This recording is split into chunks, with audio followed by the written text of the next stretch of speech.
la historia, el legado del maestro Aldemaro Romero en la música para nuestro país, pero para el continente y el mundo, con su hija Ruby Romero. Repito, eso a partir de las 8 de la mañana y en vivo además, así que acompáñenos. Participe además con nosotros. Son ahora las 7:12 de la mañana. Mire, los países del mundo democrático deberían ser manejados por los pueblos a través de sus gobernantes. Es el deber ser. Gobernantes que terminan siendo empleados, designados para ese fin. En el mundo democrático juegan un papel fundamental las instituciones, además, que se encargan de esos contrapesos y de fijar, si me permite, las bandas dentro de las cuales los gobiernos deberían actuar. Ahora bien, los presidentes, como parte del gobierno, como parte del Estado, pero los presidentes, primeros ministros, si quiere, líderes mundiales, juegan un rol fundamental. Y en buena medida, hasta su personalidad, sus características, sus formas tienen un peso. Eso es así, es una realidad. Hay líderes que tienen más o menos influencia en la región en la que se ubican sus países, incluso en el mundo. Ahora, uno podría preguntarse a la fecha, al día de hoy, ¿quiénes son esos líderes mundiales que destacan? Que destacan en este planeta, que es un planeta profundamente desigual, contradictorio, en conflicto, varios conflictos andando en diferentes zonas del planeta, con regímenes de distinta índole. Y de esto, de los liderazgos en el mundo hoy, queremos hablar con Aldo de Santis. Es consultor político, es abogado, magíster en comunicación política, se ha desempeñado como profesor de comunicación política en la Universidad Camilo José Cela, en el Business School de Madrid, en España. Aldo, es siempre un gusto saludarte. ¿Cómo estás? Feliz día. Feliz día, Romano. Un placer saludarte a ti y a todos tus escuchas. Muchas gracias, muy amable por atendernos. Aldo, si tuvieras que hacer una lista de los líderes mundiales, primero luego iremos por región, pero si tuvieras que hacer Ujú. una lista de los líderes mundiales, puede ser un top 5, un top 10, ¿quiénes estarían en esa lista? Bueno, por primera vez en mucho tiempo no lidera Estados Unidos. Ujú. Puede ser el más llamativo, pero no es el líder global hoy por hoy. Pareciera que el líder global hoy por hoy es Xi Jinping, el presidente de China. Sin duda, luego en segundo lugar tendría que aparecer Donald Trump, a pesar del revuelo que genera su presidencia, sin duda. Justamente por ese revuelo y esa capacidad de darle movidas al mundo, gustosas o no, está allí. En tercer lugar está Vladimir Putin, por supuesto, no solamente por lo que hace Rusia actualmente en la región, sino por la influencia que tiene en países latinoamericanos y también en países africanos. Mm. Por supuesto, ni hablar del medio del este de Europa. Luego, por supuesto, tendría que estar la señora von der Leyen, que por segunda vez ha sido reelecta a la presidencia de la Comisión Europea. Esto no es cualquier cosa. Podríamos decir sin duda alguna que es una de las mujeres más influyentes y poderosas del mundo. Yo te diría que muy de la mano de la reciente presidenta electa de México, Claudia Sheinbaum, no por el poco tiempo que tiene en la presidencia, sino por lo que significa México en la esfera global. Es un gigante latinoamericano, el gigante latinoamericano al lado de Brasil, pero también al ser la primera presidenta mujer con un Producto Interno Bruto gigantesco, una población gigantesca y por supuesto con una influencia latinoamericana enorme. Eso, Hablando del... Sí, exacto. te escucho. Sí, fíjate que mencionas, hablando de Sheinbaum, el Producto Interno Bruto. Y quisiera preguntarte, antes de ir por regiones, insisto, antes de ir a las regiones, ¿por qué estos 5 nombres? ¿Por qué estas 5 personas? ¿Bajo qué criterios lo consideras? En el caso de Sheinbaum, uno de los elementos PIB. En los otros. Von der Leyen en la capacidad que tiene de articular políticas en todos los bandos ideológicos en Europa. Europa se dice que es una sola, pero eso no es cierto. Europa es una entre muchas, lo que significa que hay que consolidar los acuerdos políticos entre 27 países. Esto no es nada sencillo y estos 27 países además tienen diferencias ideológicas significativas entre uno de los presidentes con otro, lo que significa que ahí la mano izquierda, por llamarlo de alguna manera, la capacidad de hacer lobby, la capacidad de influir que ha tenido von der Leyen para llegar a esos acuerdos en el Parlamento, para reelegirse además, ha sido clave. Entonces, y esto lo que impacta es en la capacidad que tiene Europa de fungir como mediador en distintos sitios globales. Por supuesto, Xi Jinping, la influencia latinoamericana y asiática, además de dos temas colosales. Economía mundial, Ujú. es dueño de la mitad de la deuda interna de casi todos los países. Y número dos, además, tiene el tema digital. Lo que está haciendo hoy con la inteligencia artificial China no lo está haciendo nadie. Y esto va a impactar definitivamente en los mercados en todos los niveles, inclusive en el laboral y en la fuerza humana. Xi Eh, Jinping, Donald eh, Trump, Putin, Ursula von der Leyen, Sheinbaum, los cinco, ¿no? y luego, y ahí estaríamos teniendo que meter forzosamente a Donald Trump, sobre todo porque estos casi 5 meses de gobierno parecen 5 años. Lo que ha hecho Donald Trump impresionante en estos meses es que le ha dado un revolcón mundial, yo no digo una revolución, un revolcón, porque le ha dado vuelta completa a todo lo que entendíamos que eran sus aliados internacionales, las premisas que tienen de estabilidad económica, las premisas de estabilidad política, todo eso ha sido tirado al trasto con una nueva política que podemos estar de acuerdo o no, pero lo cierto es que lo ha hecho no solamente dentro de los Estados Unidos, sino en la esfera global. Vayamos ahora por regiones. Aldo de Santis nos acompaña, consultor político, abogado también. Y comencemos en América. Mencionabas a Trump. Yo quiero poner otros nombres sobre la mesa y tú me dirás si merecen ser mencionados o no. Además de Trump, Lula da Silva en Sin Brasil, duda. el presidente Milei en Argentina, el presidente Bukele en El Salvador, Sheinbaum en México que la has incorporado, o Boric en Chile, por ejemplo. La verdad es que la influencia de Boric es mínima. Una de las cosas que ha sorprendido lo del presidente Boric es que al convertirse en una referencia de las luchas democráticas latinoamericanas ha perdido apoyo de su propio eje político de izquierda, lo que significa que al perder apoyo de la esfera internacional dentro de tu eje, que es el eje que lidera Lula da Silva con Claudia Sheinbaum en este momento, Claudia Sheinbaum como heredera de López Obrador, pues entonces la influencia de Boric es mínima, al punto que quien lucha por el gobierno en las elecciones de Chile, que son este año, a finales de este año, la alianza política de izquierda que él lidera ni siquiera está tercera, está cuarta en las encuestas. Es decir, el golpe político para él y su liderazgo ha sido muy importante. En cambio, Lula sí sigue siendo el hombre fuerte dentro de la izquierda latinoamericana. Incluso él tiene un mecanismo que se llama modelo de paz. Ese modelo de paz ha hecho que Brasil prácticamente esté en todas las negociaciones que tengan que ver con acuerdos políticos a gran y mediana escala, incluyendo Europa. O sea, es impresionante el nivel de acceso que tiene Brasil y lo tiene gracias a que es aliado internacional de China y de Rusia. Porque forma parte de los BRICS, de los famosos BRICS, que es esta alianza política Brasil, Rusia, India, China, Sudáfrica y otros muchos países que se han ido incorporando en el camino. Ahora, cuando hablamos de Trump, en la región tendríamos que mencionar a otros presidentes o primeros ministros. En el caso de Canadá, Mark Carney, en el caso de México, Sheinbaum, o en el caso de Panamá, Mulino, digamos, por el conflicto que ha desatado particularmente Trump con estos tres países, ¿no? Bueno, una cosa impresionante que no puedo dejar de mencionar, Román, es lo que pasó en Canadá.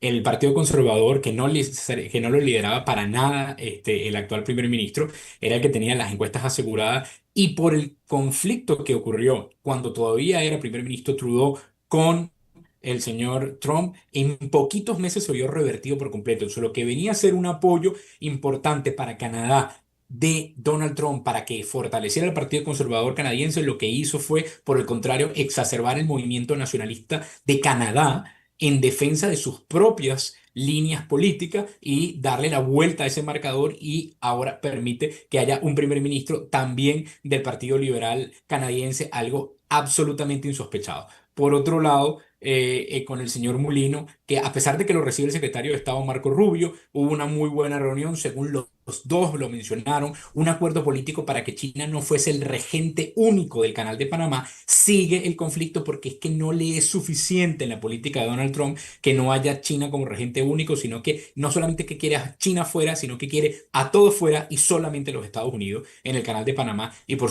supuesto eso es algo que Panamá está reivindicando, como que la independencia que tuvo de los Estados Unidos fue hace casi 100 años y no está dispuesto a tener otro tipo de nueva soberanía. Es un conflicto permanente que genera Donald Trump con estos países. Es Aldo de Santis, nuestro invitado a esta hora, consultor político, abogado. Te propongo, Aldo, vayamos a Europa. Mencionabas, por ejemplo, a Ursula von der Leyen, pero vayamos a los presidentes o primeros ministros.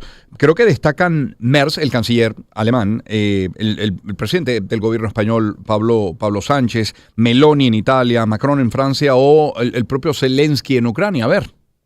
Bueno, justamente el hecho de que a Pedro Sánchez no le hayas dicho por su nombre exacto destaca por la ausencia de liderazgo global que tiene. Pedro Sánchez fue confundido en varias reuniones como Antonio Sánchez. Este fue un hecho bastante llamativo aquí en España porque en su liderazgo global es mínimo, ¿no? Es una de las tristes cosas que pasa con España. Por el contrario, Giorgia Meloni sí ha asumido un rol muy interesante porque siendo de la alianza de la derecha global que se llama la CEPAC, donde está Donald Trump, ha sido una de las pocas que dentro de la propia cueva, por llamarlo de alguna manera, de la derecha, ha reivindicado los valores de Occidente y le ha dicho a Donald Trump en reuniones consecutivas con él en Washington y al día siguiente en Roma con J.D. Vance, el vicepresidente, que la visitó antes del fallecimiento del Papa Francisco, le ha dicho tenemos que defender Occidente y Europa es Occidente, dejar de atacarnos. Lo que ha hecho Meloni no lo ha hecho ningún líder de la derecha. Lo han hecho los de la izquierda, Sí. obviamente, pero los de la derecha no. Y un punto especial para ella por eso. Por el otro lado, Macron es un hombre que sobrevive en la política francesa. Contra todo pronóstico, sigue siendo el presidente de Francia. Pareciera que es como un intumbable dentro del panorama político. Lo empujan, lo empujan, lo empujan, pero no termina de caer, sigue sobreviviendo, a pesar de que está envuelto siempre en una polémica. Desde la mesa de 5 metros de distancia entre Putin y Macron, no sé si recuerdan esa imagen, una larga mesa Sí. blanca donde no hubo ningún tipo de comunicación entre ellos, evidentemente dejando un mensaje claro como que con este señor yo no tengo nada que hablar, no estamos cercanos y no hay posibilidades, hasta un reciente empujón con un manotazo con su señora Sí. esposa bajando de un avión en una visita internacional. Todas estas cosas que envuelven siempre a Macron en una polémica, pues de alguna manera restan su posibilidad de liderazgo. Y en el caso, Exacto, hablando de empujar, empujar, empujar y no caer, Zelensky. Zelensky ha sido un líder impresionante, entre otras cosas, porque logra revertir incluso sus propios detractores dentro de Ucrania, ¿no? Fue prácticamente humillado en una reunión en la Casa Blanca con medios de comunicación, donde fue tratado, pues, no a la altura de un jefe de Estado, y aún así intenta siempre buscar pactos y pactos y pactos en todos lados, presión, incluso para presionar a Donald Trump, al punto que Donald Trump ha tenido que variar su postura y en las últimas 2 semanas, Román, y esto es importante, hemos visto cómo Donald Trump dejó de amenazar a Zelensky y empezó a amenazar a Putin. Sí. ¿No? Y esto es un cambio muy, muy importante que no se lo podemos atribuir a Zelensky directamente, pero sí a la presión que ejerce sobre otros líderes globales. Zelensky solo no puede, pero sí que puede cuando siente en la misma mesa a Starmer de Reino Unido, a Meloni de Italia, a Merz de Alemania, y esta capacidad que tiene Zelensky de seguir siendo reconocido y validado como el hombre fuerte de Ucrania le permite ejercer presión sobre países que sí tienen capacidad de hacerle mella al liderazgo de Putin, como es el caso, por supuesto, de los Estados Unidos. Claro. No es poco lo que hace Zelensky a nivel global. Claro, es verdad. Es Aldo de Santis, nuestro invitado a esta hora. Aldo, vamos a Asia. De hecho, en la lista de ese top 5 que hiciste, mencionaste dos líderes asiáticos, Xi Jinping y Vladimir Putin, que lo has vuelto a mencionar ahora Así es. cuando hablamos de Zelensky. Pero vaya que complejo continente cuando tienes por una parte a China, por una parte a Rusia, pero tienes a un Abdulaziz en Arabia Saudita, tienes a Al-Thani en Qatar, tienes a Kim Jong-un en Corea del Norte, a Khamenei en Irán, luego puedes agregar a India, Emiratos Árabes, vaya qué complejo, ¿ah? Sí, y yo te agregaría dos nombres que son muy interesantes en la esfera global. El primero es Mohammed bin Zayed, el presidente de los Emiratos Árabes Unidos. Bueno, el jefe político, porque no es como tal una presidencia, la regencia de los Emiratos Árabes es compleja. Bajo su liderazgo, los Emiratos Árabes se han consolidado como un mediador con Israel. Hmm. Y esto ha sido clave para evitar que se escale el conflicto de Israel con el resto del Medio Oriente. Esto no es cualquier cosa. Estamos hablando que el tema de la franja de Gaza y Palestina se pudo perfectamente expandir a Irán, a Egipto, a otros países de la región y esto no tendría fin. Esto es un tema muy delicado y los Emiratos Árabes han hecho un trabajo extraordinario. Bin Zayed lo ha hecho muy, muy bien. Y por supuesto también está convirtiendo a los Emiratos Árabes en un hub de inteligencia artificial. La verdadera competencia de la inteligencia artificial global con China no es Estados Unidos, son los Emiratos Árabes. Mira, Es realmente en este momento Emiratos Árabes contra China para tomar esa batuta. Y por el lado de África, que siempre es un continente, pues digamos que un poco de segundo lugar en casi todas las medidas, hay un señor que destaca muy importante, que es el presidente de la Unión Africana de Naciones, que es João de Lourenço, el presidente de Angola. Tiene una relación extraordinaria con Europa y al ser el presidente de la Unión Africana de Naciones también tiene una influencia muy importante en las negociaciones de Israel con los países del Medio Oriente y con los países africanos que son mayoritariamente musulmanes. Esto es un tema que mucha gente no lo sabe. La mayoría de los habitantes de África son de religión musulmana en las distintas aristas, sí, chiitas, suníes, kurdos, o sea, hay una gran cantidad de musulmanes y el señor de Lorenzo, que no forma parte de la comunidad musulmana, pero sí que tiene mucho respeto, ha logrado mediar para evitar que los conflictos sean escalables a un continente que no tiene la capacidad de ninguna manera sino de asumir estos conflictos globales, sino más bien que lo que sigue necesitando es ayuda, que ahora está diezmado por la ausencia de USAID, el gran cooperante norteamericano que ha cesado sus funciones, incluso en las ayudas humanitarias. Aldo, ¿cómo está quedando la imagen, el liderazgo de Netanyahu en el mundo, no solamente en la región, una región a la que habría que agregar Líbano y Siria y Yemen, pero particularmente desde aquel tristemente recordado 7 de octubre, esa imagen de Netanyahu con esta guerra contra Hamas, pero que cobra la vida de más de 50.000 personas, 54.000 personas, muchos de ellos civiles? Así es, lamentablemente ese conflicto, yo me voy a permitir citar a un autor reconocido, Arturo Pérez Reverte, Sí, claro. que es un miembro de la Real Academia Española y uno de los mejores escritores Así españoles. es. Él dice que pareciera que en el conflicto palestino-israelí no hay un solo bando bueno y un solo bando malo, solamente hay culpables e inocentes de ambos lados. Entonces, esa simbología que él hace de decir esto es porque no podemos igualar a Israel con el gobierno de Netanyahu. Las decisiones de Netanyahu son ampliamente consideradas como impensables en el mundo occidental. Europa ha levantado su voz y eso no reivindica para nada a los grupos violentos y terroristas como Hamas. Es todo lo contrario. Lo que se le pide es que un gobierno no actúe en una retaliación desmedida contra un pueblo que no tiene cómo valerse porque lo que los defienden son terroristas y no es que los defienden, los usan como piedras arrojadizas. Entonces, este conflicto ha llevado a que Netanyahu, que tiene graves crisis por corrupción, Ujú. tiene 4 juicios abiertos en Israel. Este es un tema que evidentemente hacia afuera no se trata, pero tiene 4 juicios abiertos y muchos de los expertos dicen que si Netanyahu no tendría un conflicto bélico en este momento, probablemente no solamente no sería primer ministro, sino que estaría siendo investigado y procesado para entrar en prisión. Entonces, este conflicto que tiene Israel de alguna manera mantiene a Netanyahu en el poder, pero no reivindica su imagen como líder. Por el contrario, pareciera que lo que se está esperando es un momento no de pico, sino de llanura política en Israel para hacer un cambio político en Israel, solamente que en el medio del conflicto es imposible. Claro. Aldo de Santis, nuestro invitado. Aldo, hecha esta revisión que acabamos de hacer, te podría preguntar qué características definen en estos años, en esta época, a un líder verdaderamente influyente en el mundo. Pregunto, ¿es su carácter, como decía al inicio en la introducción? ¿Es el poder de la nación que representa? En caso de ser el poder de la nación que representa, te preguntaría si influye más el poder económico o el poder político o el poder militar.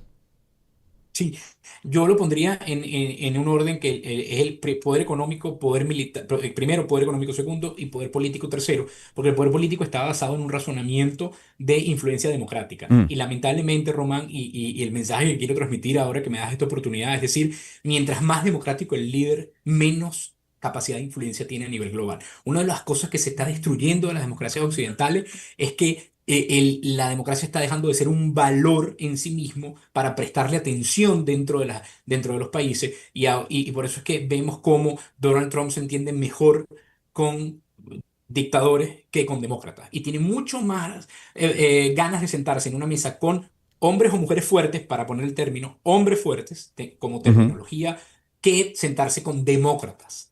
Entonces, esto es un gran llamado de atención y por supuesto que nos deja ver que estamos en un momento bajo de los valores democráticos globales después de unos picos que tuvimos post caída del muro de Berlín. Ahora venimos en una espiral de caída y realmente es preocupante esperando que la historia haga lo que siempre hace, que hay momentos o hitos de corrección para volver a nuevos picos. Sin embargo, fíjate, y hablando de esa preponderancia de algunas autocracias, no se ha mencionado a Díaz-Canel en esta conversación, no se ha mencionado a Ortega, no se ha mencionado a Lukashenko.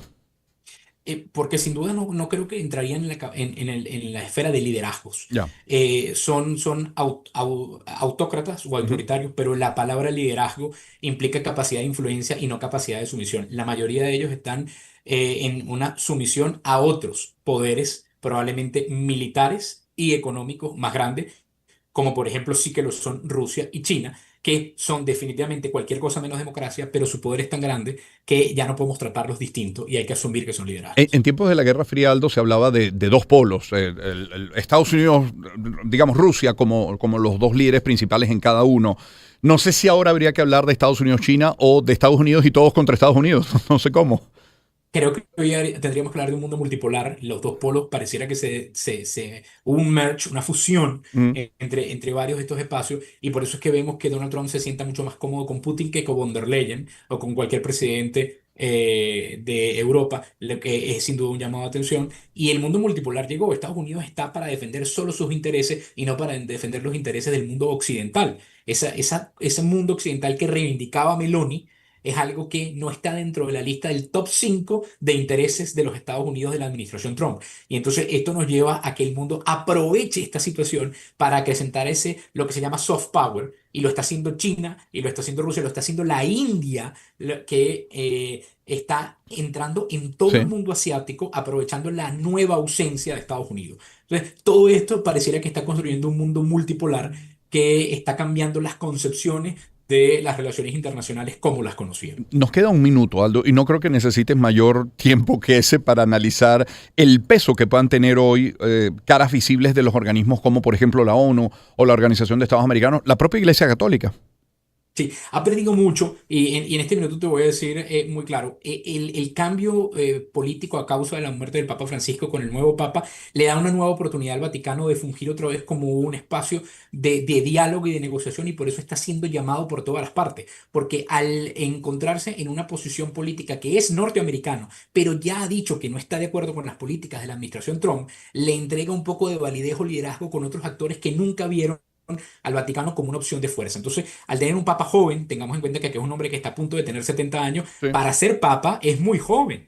Tiene 8 años menos de la media. Entonces, esto le permite hablar de un papado probablemente largo con capacidad de influencia. Y por el lado de la ONU y de la OEA, lamentablemente son dos organizaciones que se han venido a pico y que los liderazgos de sus secretarios generales están agotados, y que muy probablemente las nuevas caras que vayamos a ver sean muy importantes para devolverle un poco de valor y de preponderancia en los espacios globales a estas dos organizaciones. Aldo, agradecidísimo por este análisis. Gracias por acompañarnos hoy. Encantado de hablar contigo. Saludos a todos. Un gusto, un placer. Aldo de Santis es consultor político, es abogado, magíster en comunicación política. Se ha desempeñado como profesor de comunicación política en la Universidad Camilo José Cela, también en el Business School en Madrid, en España. Hoy hablando de líderes influyentes en el planeta. Antes de la pausa, algunos pocos mensajes publicitarios, como por ejemplo este de EK Empire Kiwi, que tiene una cura para la nostalgia. Vuelve con diseño renovado la Superlight 200S, motor 200 centímetros cúbicos, tacómetro digital, estilo chopper, caja de 5 velocidades. Es que EK ha lanzado 14 modelos nuevos en menos de 7 meses. La Superlight 200S llega en negro, amarillo, vino tinto, con garantía de 2 años o 20,000 kilómetros. Sigue @Empire Kiwi, EK Empire Kiwi, la moto que mueve a Venezuela. Y este es un mensaje para el amigo constructor, ingeniero, arquitecto, albañil, para que usen materiales de última tecnología. Donsen es líder en tuberías y conexiones de polifusión en Venezuela, ofreciendo productos para olvidar corrosión, desgaste y ahora facilitar la instalación en cualquier sistema de aguas blancas. Al realizar tu proyecto de obra civil o remodelación, Donsen. Verde puede ser cualquiera, pero Donsen es una sola, que no te metan gato por liebre. Y te recuerdo otras líneas: Firetech y Amarillez Donsen. Visita @DonsenPPR y donsenvenezuela.com.